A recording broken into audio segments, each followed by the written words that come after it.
ने तुम्हारे चारित्र में दोष लगा दिया, उसे जो पीड़ा होती है वो संताप कहलाता है, झुलसता जीव।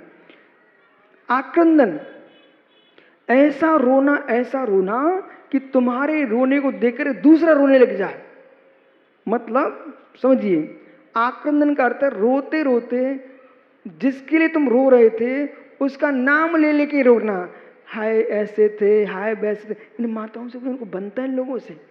यदि किसी का मृत्यु किसी की हुआ ना तो रास्ते में चलते चलते गुनगुनाते रहते हैं, अब क्या क्या कहना, कैसे कैसे रोना है। तो उनकी यादें कर करके फिर रोना, ये पक्की बात है ना। हाँ, क्योंकि अब बेचारे बोलना तो सीखना तो पड़ेगा। अब वो मुझे कैसे मालूम है। एक बार क्या हुआ, एक माँ थी, दूसरे गांव में रह रही थी, उसके बेटे की मृत्यु हो गई। मैं आ रहा था, छोटा था, खेत से आ रहा था, तो वो आगे आगे जा रही थी, मैं उसके पीछे था। मैं समझ गया जरूर ये उस घर में बैठने आई होगी और लगता है इसकी माँ हो सकती है। तो गुनगुना रही थी, पहले दूर से रोड से गुनगुनाना शुरू किया, हाय भाई, ये सब बातें गुनगुना रही थी। और जैसे गांव पास में आया और घर दिखने लगे, उसने चिल्लाना शुरू किया। हमने देखो ये है नाटक, समझ गए ना।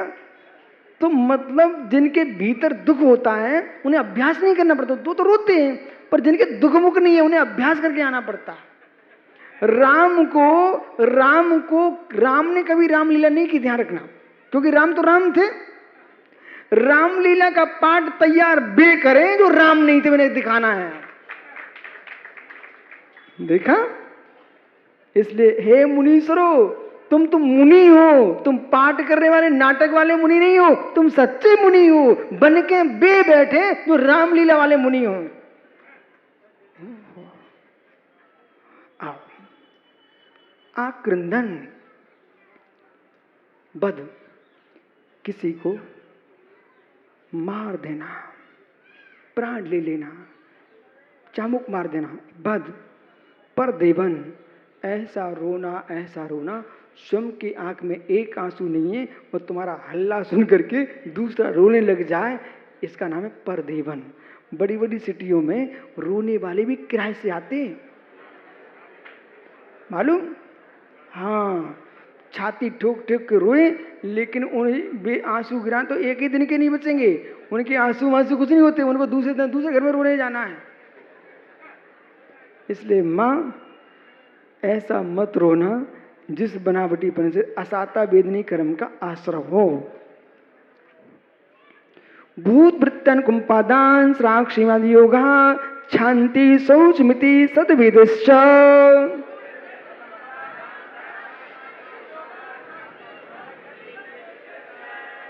और साता वेदनी कर्म का आश्रय, जिससे सुखी सुख मिले आपको। भूत प्राणी, वृत्ति यानी त्यागी वृत्ति, अनुकंपा, इन पर दया करना।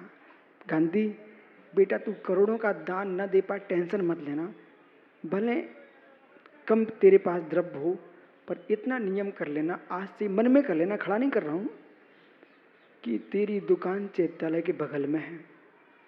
बेटा किसी भी देश का, प्रांत का श्रावक हो, साधु हो, कहीं भूखा बैठा हो तो तुम दिन में एक बार चैत्यालय मंदिर में घूम के आ जाया करो। कोई भूखा तो नहीं बैठा, अपनी माँ से बोल देना, माँ एक आदमी का भोजन ज्यादा बनाया करो, बोले हम कभी भी किसी को लेके आ जाएंगे, ठीक है। और कोई साधु महात्मा है तो बेटा तुम चौका लगा लेना, ठीक है। परंतु ऐसा मत करना कि पंकज टॉर्च लेके तू रात्रि में जा, पंकज महाराज जी आए हैं चौका लगा लो। अरे अपने धन, घर का धन दूसरे को देने जाएगा क्या। और भाग अपना, हम लगाएंगे, भले चने खिलाएंगे, नहीं खिलाएंगे रसगुल्ला, जो होगा वो खिलाएंगे, लेकिन चौका स्वयं लगाएंगे, ठीक है। बहुत बढ़िया। यदि ऐसा नियम 365 लोगों ने ले लिया तो पूरे साल भर नगर में शुद्ध चौका लगेगा। और अचानक साधु आ गया तो मेरे मित्र उसका आहार होगा। महीने में एक बार शुद्ध खाना खाने का नियम कोई भी ले सकता है। बहुत बढ़िया, बहुत बढ़िया। ये है, अच्छे लोग हैं, महीने में एक बार शुद्ध भोजन करने का नियम ले लो भैया। परंतु नियम लेना प्रोफेसर साहब, और कलश लेके घर के द्वारे पर पड़घान करने आना, चाहे साधु नगर में हो चाहे ना हो। जिस दिन शुद्ध भोजन करना है उस दिन तुम पड़घान करने आना। अचानक ऐसा होता है, इस समाज को पता चल गया ना, मुखियों को, कि वहां तो शुद्ध भोजन होगा, तो कभी कभी महाराज मिल भी जाते हैं। वो कितना अभाग्य का दिन होगा, अचानक साधु मिले अपन को। बहुत अच्छा किया आप लोगों ने, यही धर्मात्मा की पहचान है। तो वृत्तियों पर अनुकंपा करना, दान देना, श्राग संयम और श्राग संयमादि योग और योगों की निर्मल प्रवृत्ति, शांति, क्षमा, प्रणाम, शौच, निर्लोभ वृत्ति, इनके माध्यम से साता वेदनी कर्म का आश्रय होता है। मतलब तुमने एक रोटी का टुकड़ा किसी गरीब को खिला दिया, त्यागी वृत्ति को खिला दिया, मित्र उसको शांति मिली। वो शांत तो तुम्हारे परिणामों की, आपकी निर्मलता तुमको संतुष्टि मिली, वो तुम्हारा पुण्याश्रम कराती है, और यही पुण्य आपको फिर माला माल करता, चक्रवर्ती बनाता है। केवली संग धर्म देवणवादो दर्शन मोहश्च,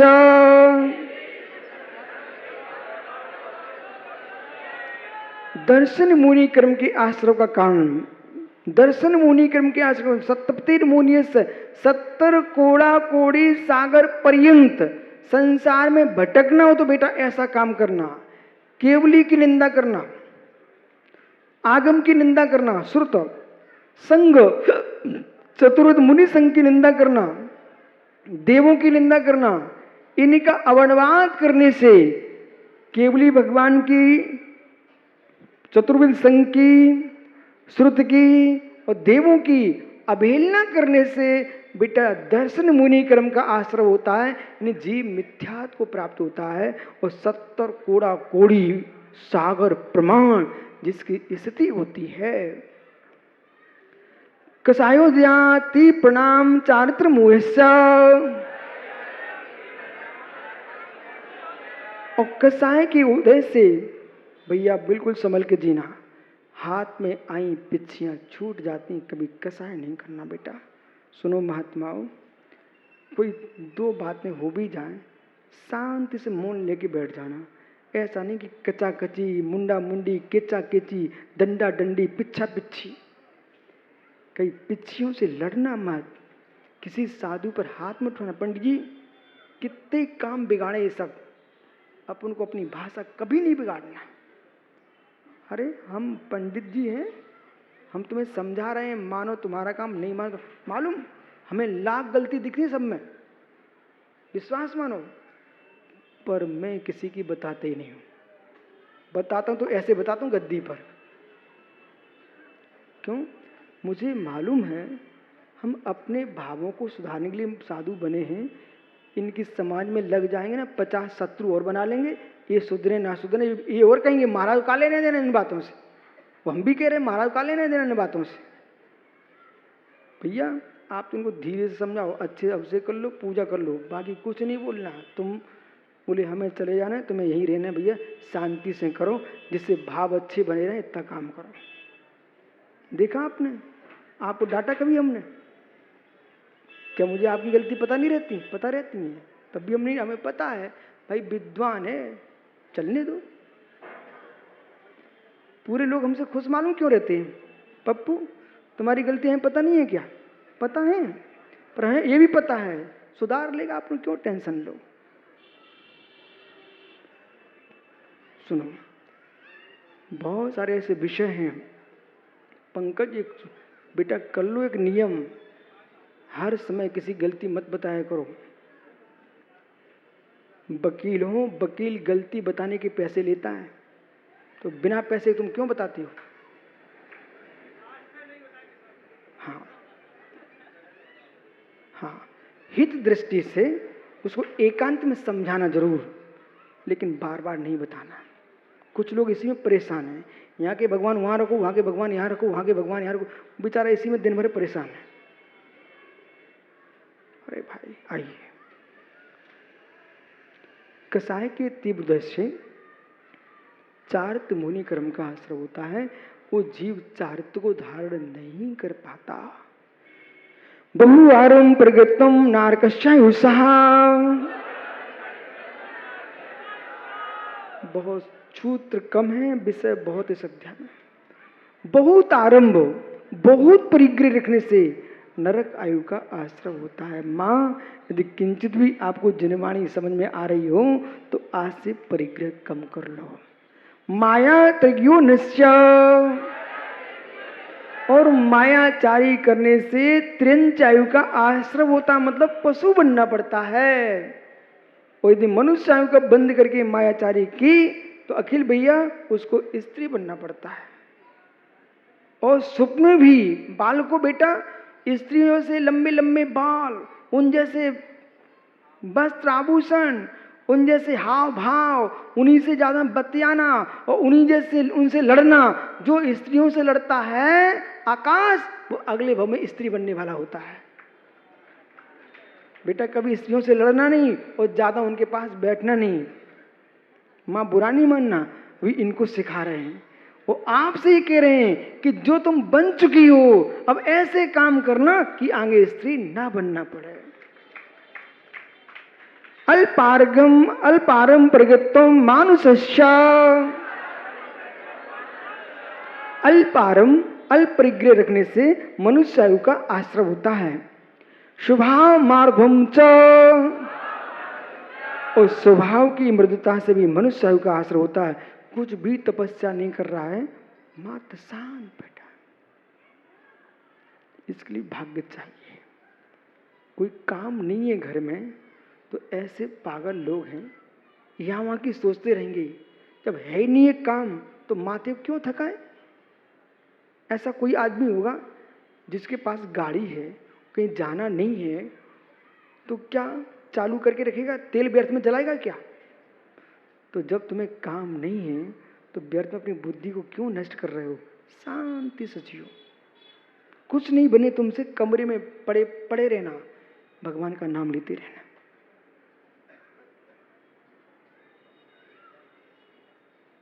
गरीबी आ जाए ना, कमरे के बाहर नहीं निकलो, कमरे के अंदर पड़े रहना। कम से कम लोग एक तो पूछेंगे भैया गए कहाँ हैं, तो इतनी तो लोगों को ख्याल रहेगा गए कहाँ हैं। और तुम सबके सामने नंगे घूमोगे ना तो लोग कहेंगे अरे गरीब है, कछु है नहीं इसके पास। विषय हम तुमको एक एक बता रहे, बाकी तुम कितना समय वो तुम्हारा विषय है। सारी विद्या बता रहे, सारी विद्या। अपने अपने अपने अपने दोषों को स्वयं दुनिया में बखेरने मत जाओ। निशील व्रतत्म सर्वेशाम, और निशील शील रहित और व्रत रहित जीव सभी आयु का आश्रय करता है। मंद कसाय से, ये भोग भूमिया जीव की दृष्टि है। व्रत भी नहीं पालता, शील भी नहीं पालता, तब भी नियम से स्वर्ग जाता है वो जीव। श्राग संयम संयम, श्राग संयम संयम, स्व काम निर्जा बाल तपांसी दैवश्च।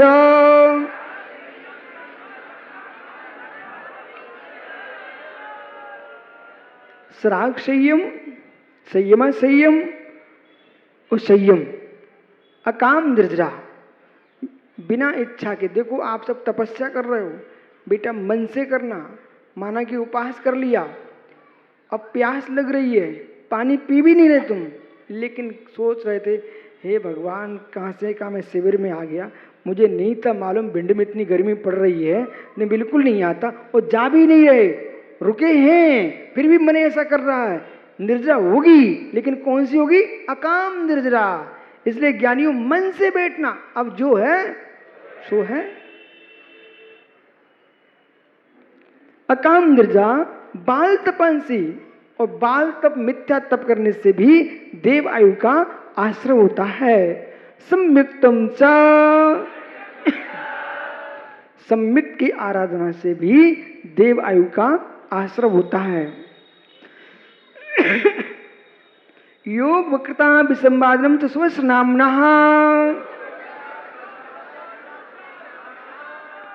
योग की वक्रता, मन वचन काय की कुटिलता और विसंवादन,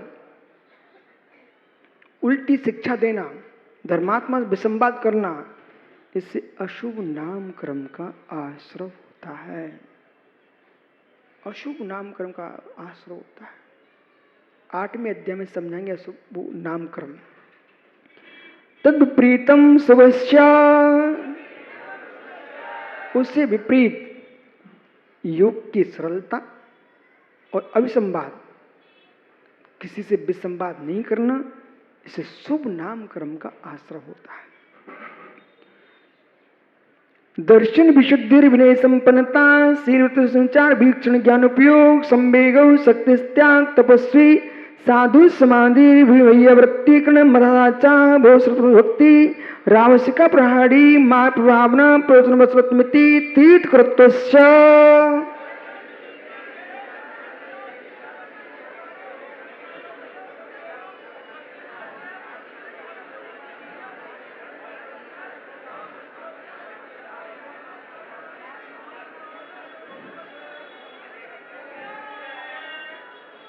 इतना सरल सूत्र नहीं है, भगवान बनने का ये सूत्र है। तीर्थंकर पद की प्राप्ति जिसके माध्यम से होती है उसका नाम है 16 कारण भावना। दर्शन विशुद्धि, देखो समय अधिक हो गया, नहीं तो बहुत अच्छा विषय है। 25 दोषों से रहित सम्यक का पालन करना, दर्शन विशुद्धि, विनय संपन्नता, विनय से युक्त जीवन जीना, शील व्रतचार, अपने व्रतों में शीलों में कोई दोष नहीं लगाना, अवीक्षण ज्ञान उपयोग, सतत ज्ञान अभ्यास में लीन रहना, चल रहे हैं, उठ रहे हैं, फिर रहे हैं, खा रहे, पी रहे हैं, तत्व का चिंतन चल रहा है, अवीक्षण ज्ञान उपयोग, संवेग, विषय के साथ से व्यक्ति धर्म धर्मात्मा प्रसन्न होना।